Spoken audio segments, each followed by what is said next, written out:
தங்க மகன் இன்று சிங்க நடை போட்டு அருகில் அருகில் வந்தார்.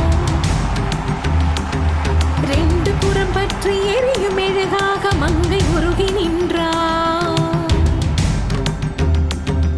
தங்க மகன் இன்று சிங்க நடை போட்டு அருகில் அருகில் வந்தான்.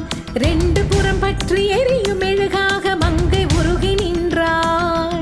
கட்டும் மாடை என் காதலன் கண்டதும் நழுவியதே வெட்கத்தாழ்பான்.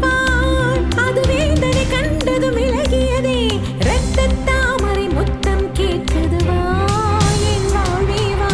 தங்க மகன் இன்று சிங்க நடை போட்டு அருகில் அருகில் வந்தான்.